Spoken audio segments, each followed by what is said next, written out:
pessoal, sou o professor Tiago, professor da rede de colégios Positivo aqui em Curitiba, e nós vamos gravar alguns vídeos referentes a conteúdos do 7º ano, visto que o Brasil vive essa situação relacionada ao confinamento por causa do coronavírus.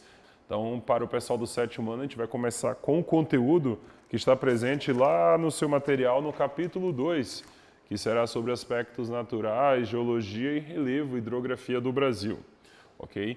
Então a gente vai começar tratando inicialmente sobre a questão das estruturas geológicas brasileiras, que é o mapa que está na página 22 do seu material.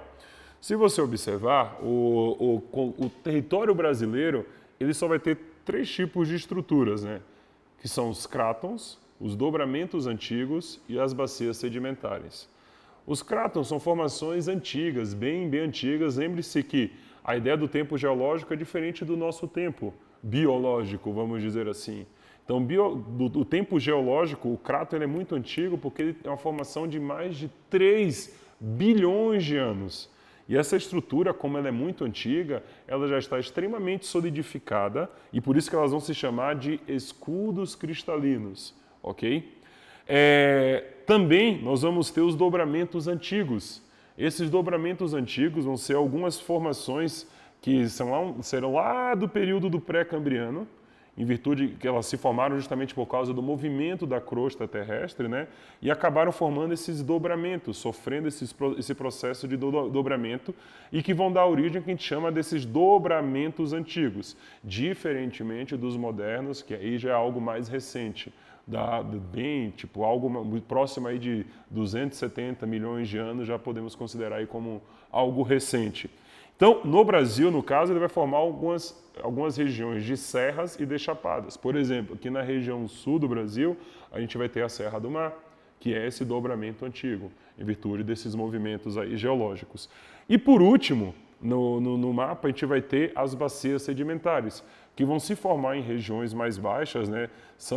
E a configuração dela, a formação dela vai ter em momentos distintos essa configuração, essa formação, e podem datar aí a partir de 600 milhões de anos, né? Elas vão se formar justamente pelo acúmulo de sedimento que vai se desgastar dessas porções mais elevadas. Então, essas bacias sedimentares vão se formar por causa do acúmulo desses sedimentos. E é interessante lembrar que vai ser nas bacias sedimentares que a gente vai encontrar, por exemplo, o petróleo. Então, a região do pré-sal, a região de bacia sedimentar, a gente vai ter várias porções aí no litoral brasileiro que serão de origem dessas bacias sedimentares, justamente pelo acúmulo, depósito de sedimentos. Então, entendendo que no Brasil a gente só vai ter como estrutura geológica crátons, dobramentos antigos e bacias sedimentares, a gente vai para um segundo momento agora, que é pensar na questão econômica da exploração dessa estrutura geológica brasileira. Então, olha só, na página 23 do seu material, você vai ver um mapa ali com a presença das principais jazidas minerais que existem no Brasil. E se vocês observarem, vai ter uma grande diversidade de jazidas minerais no território brasileiro. Isso acontece justamente porque nós estamos num território onde basicamente nós temos crátons. Então essas estruturas geológicas antigas fazem com que já tenhamos minerais consolidados e que assim, dessa forma, a gente consiga explorar economicamente boa parte. Aí, por exemplo, a gente vai ter minério de ferro, bauxita, ouro, a gente vai ter diversos tipos de minérios que estão espalhados no território brasileiro. Por exemplo, dá até o nome de um estado, como a região de Minas Gerais, né? Então, olha só, esses minérios são fundamentais para a nossa economia, porque a gente exporta bastante, isso dá uma sustentação, porque nós somos um país que essencialmente exporta gêneros do setor primário, né? Então, por isso que é tão importante para a gente a exploração desse subsolo, dessa estrutura geológica brasileira. E aí, nas bacias sedimentares, a gente vai ter a formação dos combustíveis fósseis. Então, por isso que a gente vai ter, ao longo do litoral brasileiro, a gente vai ter desde o Rio Grande do Norte, por exemplo, até regiões aqui em Santa Catarina, a gente vai ter formação de bacias sedimentares, por exemplo, petróleo. E eu chamo a atenção principalmente ao pré-sal brasileiro. Então, o pré-sal, que é um petróleo de excelente qualidade, que vai estar lá na plataforma continental do Brasil. E para fazer essa exploração, a gente vai, que está dentro dessa estrutura geológica, numa região de bacia sedimentar, Só que é uma exploração bastante específica e para fazer a gente teve que desenvolver tecnologia própria nossa, porque não existe nada no mundo relacionado à exploração de petróleo que se compare ao pré-sal, justamente pelas suas características próprias. O fato de estar no meio do mar, o fato de estar na profundidade de mais de 6 mil metros de profundidade e pela camada de sal que você vai ter até chegar nesse petróleo. Então essas especificidades aí fazem com que a gente teve que desenvolver tecnologia própria, mas pelo menos a gente consegue fazer essa exploração econômica também das bacias sedimentares. Vamos falar agora sobre as formas de relevo. Para entender as formas de relevo do Brasil, a gente vai ter que entender como que nós chegamos até a configuração atual desse mapa que a gente tem aqui na página 27 do seu livro, que é a configuração do relevo a partir da classificação do Jurandir Ross, ok? Antes do Jurandir, por exemplo, a gente vai ter outros cientistas que vão criar mapas do relevo brasileiro. O primeiro dele foi o Haroldo de Azevedo, lá na década de 40. E o Haroldo de Azevedo, como ele não tinha muita tecnologia, ele fez um mapa mais simples, só indicando planícies e planaltos a partir da altimetria, né? Depois a gente vai ter a classificação do Aziz Absaber, que ele já vai tratar da sedimentação e da erosão. E, por último, a gente vai chegar no Jurandir Ross, que é esse mapa que você vai ter aqui. Então, ele é bem mais complexo, ele é bem mais preciso e ele vai dividir o território brasileiro em diversas unidades, ok? De planaltos, de planícies e depressões. Então, a depressão surge justamente aqui com o Jurandir Ross. Então, como é que nós chegamos a essa configuração de mapa? Então, como ele foi o último a ser produzido, é o que a gente utiliza mais atualmente, não que os outros não sejam importantes, mas ele é o mais preciso, ele só conseguiu chegar nesse nível de detalhamento justamente por causa da utilização da tecnologia na confecção desses mapas. Desde a tecnologia não só para a obtenção das imagens, porque foi feito um projeto chamado Radan Brasil, que foi um sobrevoo em todo o território nacional, tirando fotografias para identificar depois, essas imagens eram tratadas e identificadas que tipo de relevo nós tínhamos ali, e em cima dessa precisão, o Jurandir Ross conseguiu produzir esse mapa que é o mais aceito, o mais preciso com relação ao relevo brasileiro. Então a tecnologia foi fundamental para a gente entender como se configura o território brasileiro a partir da classificação do seu relevo. São 3 as unidades de relevo que nós temos no Brasil: planaltos, planícies e depressões. Então, como o nosso território, a gente já falou lá no início, é de estrutura cratônica, ou seja, são regiões de escudos cristalinos formados há muito tempo atrás, consequentemente, ele passou por um grande período de desgaste.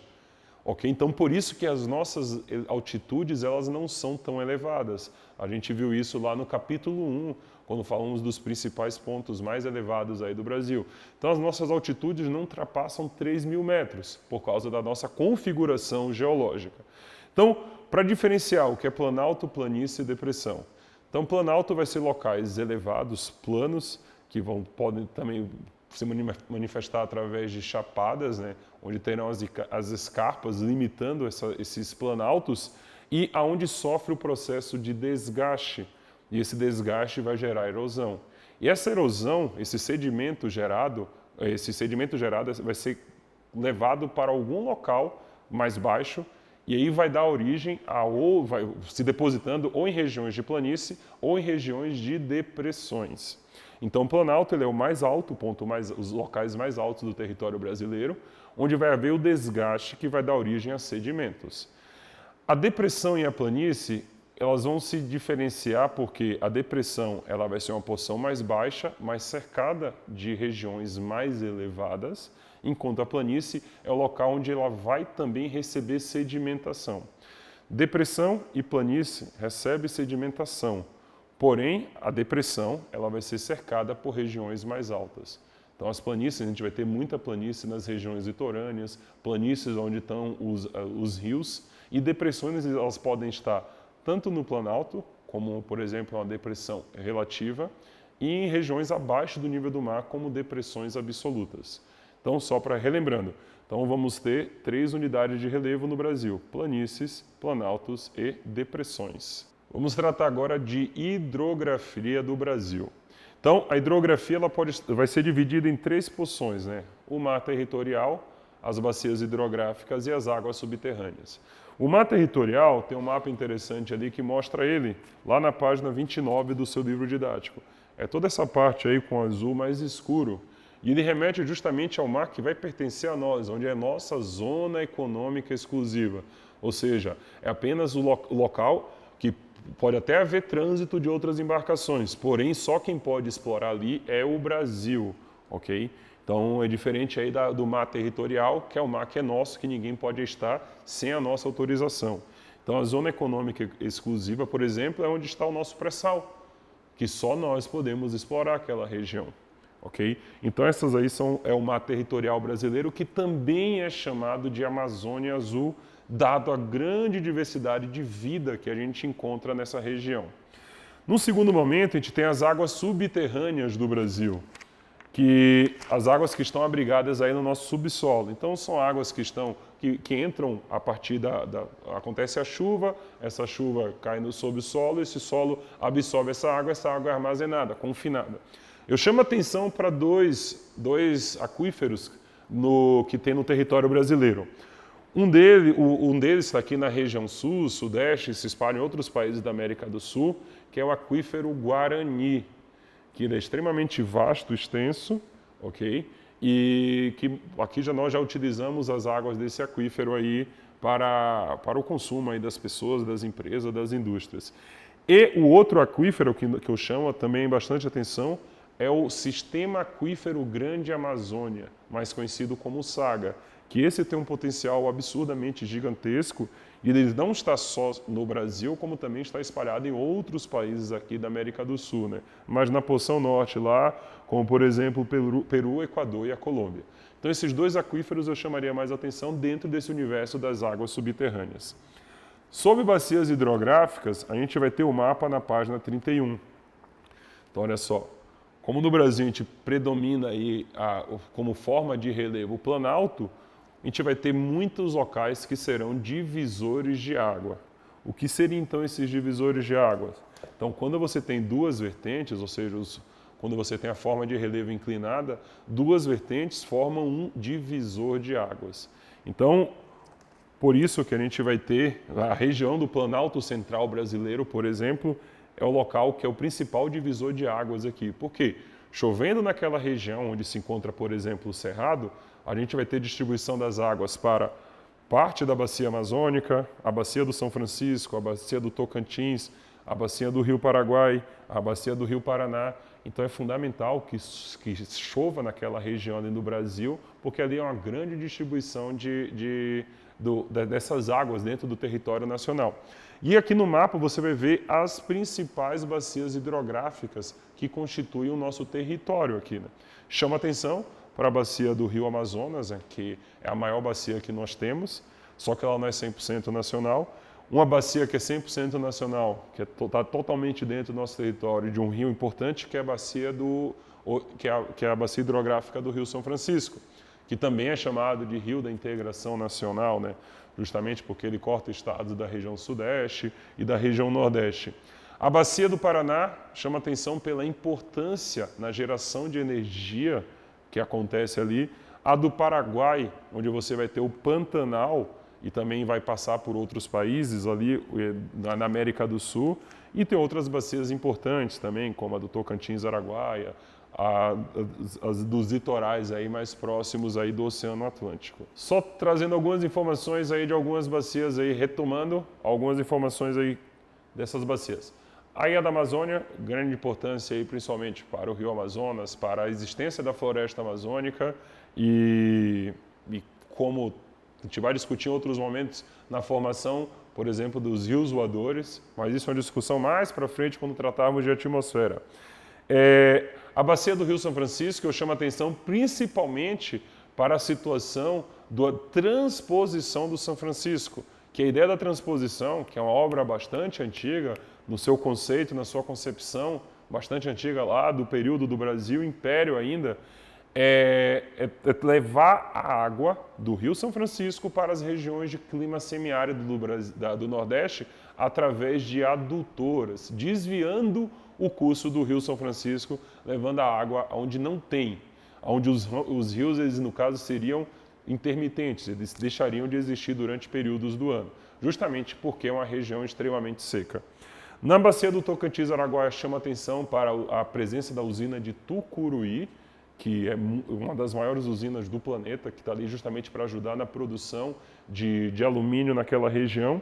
E aí as bacias do Paraná, Paraguai e Uruguai, que juntas elas vão formar a bacia do Prata, que aí não está não só no Brasil, como está na Bolívia, no Paraguai, na Argentina e no Uruguai.